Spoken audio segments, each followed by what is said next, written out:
So we were discussing about the control of voluntary movement. We have seen that an idea is generated in the cortical association area along with the basal ganglia and lateral cerebellum.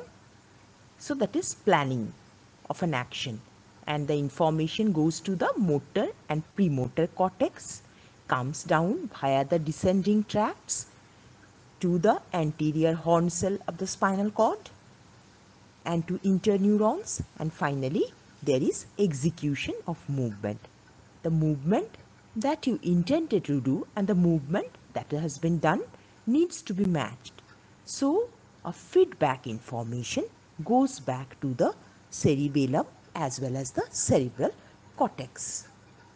We have learned about the motor system, the different parts of the cerebral cortex, basal ganglia, cerebellum, descending tract, spinal cord, muscles, how they take part in controlling the voluntary movements. Then we have seen the limbic system, which generates the emotional component for a movement to be generated.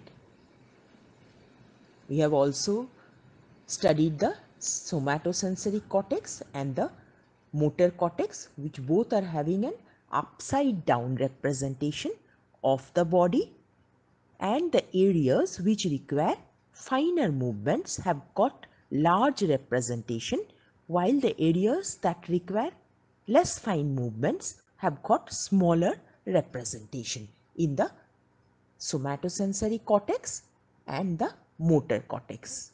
These are known as the homunculus. In the descending tracts, we have classified them into two. One is the medial motor system, another is the lateral motor system. In the lateral motor system, we have studied about the corticospinal tract, corticobulbar tract, and the rubrospinal tract. The lateral motor system, there is the lateral corticospinal tract. In the medial motor system, there is the ventral corticospinal tract, the vestibulospinal tract, the tectospinal tract, the reticulospinal tract. They are all present in the medial motor system. We have studied the pathway of the corticospinal tract, how it crosses at the level of the medulla and terminates mostly directly on the anterior horn cells of the spinal cord, because they require control of finer movements of the distal muscles. Then we have learnt about the cerebellum, the functions of the cerebellum, mechanism of action, the comparator function, dampening action, timing and programming of movement, controlling of ballistic movement, servo mechanism, control of body posture, equilibrium, muscle tone, stretch reflex, control of voluntary movements, vestibulo-ocular reflex, the inner cerebellar circuitry, how it helps in motor learning, the function of inferior olive in motor learning, about the climbing fibers, the Mosey fibers, the simple spike, the complex spike. Then we have learned about the basal ganglia, the different nuclei of the basal ganglia, the striatum consisting of the caudate nucleus and the putamen, then the globus pallidus internal segment and globus pallidus external segment. All inputs to the basal ganglia basically come through the striatum, and all outputs, they mainly go out from the globus pallidus internal segment. Then we have learned about the substantia nigra, pars compacta and reticulata, and the subthalamic nuclei. We have seen about the direct pathway and the indirect pathway in the basal ganglia, and how the substantia nigra, pars compacta, it via the dopaminergic receptors stimulates the direct pathway and inhibits the indirect pathway. Direct pathway causes stimulation of movement and indirect pathway causes inhibition of movement. Throughout the time, there is a balance between stimulation and inhibition, so normal movements can be carried. Now we should just revise about the upper motor neuron lesion and lower motor neuron lesion. The different types of paralysis: one is spastic paralysis, other is flaccid paralysis. In upper motor neuron lesion, no atrophy of muscle. In lower motor neuron lesion, there is severe atrophy. The deep tendon reflex is exaggerated, in upper motor neuron lesion while absent in lower motor neuron lesion. Pathological reflex, example Babinski sign, is positive in upper motor neuron lesion while absent in lower motor neuron lesion. Superficial reflexes are absent in upper motor neuron lesion while present in lower motor neuron lesion. Facilitation and fibrillation absent in upper motor neuron lesion could be present in lower motor neuron lesion. We have learned about the postural reflex because until tone, posture and equilibrium are maintained normally, voluntary movements cannot be carried. We have seen the different reflexes and the centers of the different reflexes. Some centers are at the level of the spinal cord, some at the medulla, some at the midbrain, and finally some at the level of the cerebral cortex. Then we have learnt about the muscle tone. The muscles throughout the time, they remain in a partial state of contraction due to asynchronous gamma motor neuron discharge. There is spinal control as well as supraspinal control of the muscle tone.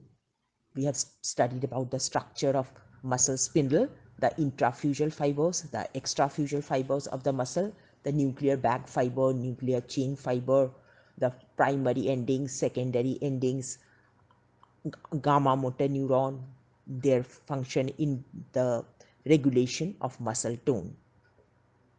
Then we have seen different animal preparation: decorticate animal, decerebrate animal, and spinal animal, and what happens if transection at different levels are made. For maintenance of balance and equilibrium, another apparatus is also important, that is the vestibular apparatus.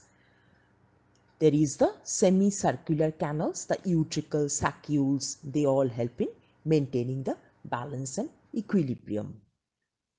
So till now we have seen that information is coming via the ascending tracts going to the cerebral cortex, then information from the cerebral cortex coming down via the cerebral descending tracts back to the effector organ, that is the muscles. So all information, they enter the spinal cord via the dorsal horn and leave the spinal cord via the ventral horn. You can see the picture here of the spinal cord. In the thoracolumbar outflow, there is only the intermediolateral horn, otherwise there is only dorsal horn and the ventral horn because of the sympathetic outflow in the thoracolumbar segment. There are different tracts arranged here. You can see in the picture of the spinal cord. So there are different 10 lamina out there. These are called rexed lamina.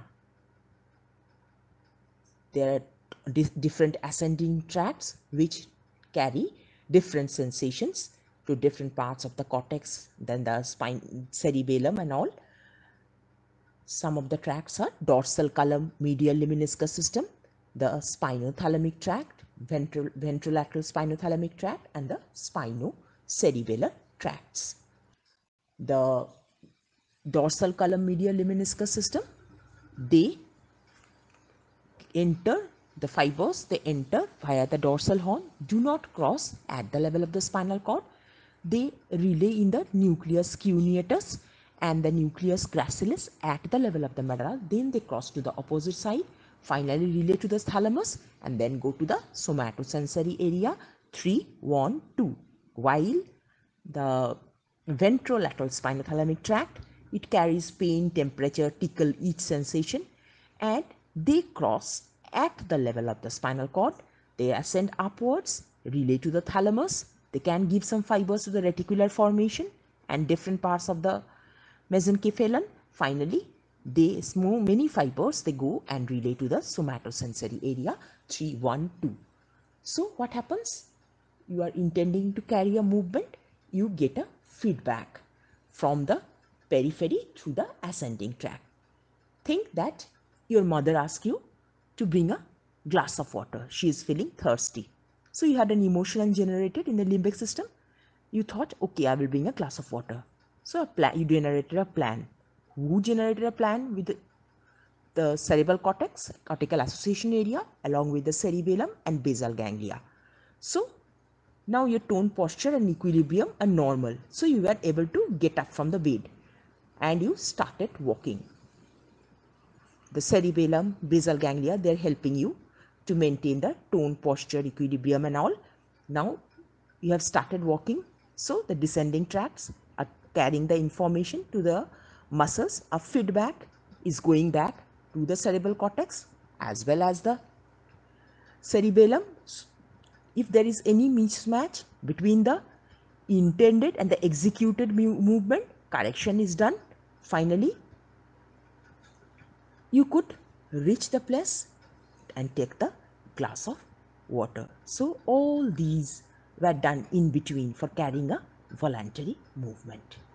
So we were discussing about the control of voluntary movement. We have seen that an idea is generated in the cortical association area along with the basal ganglia and lateral cerebellum.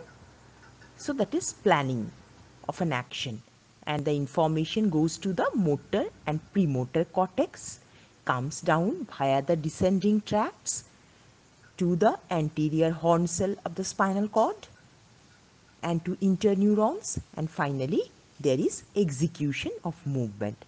The movement that you intended to do and the movement that has been done needs to be matched.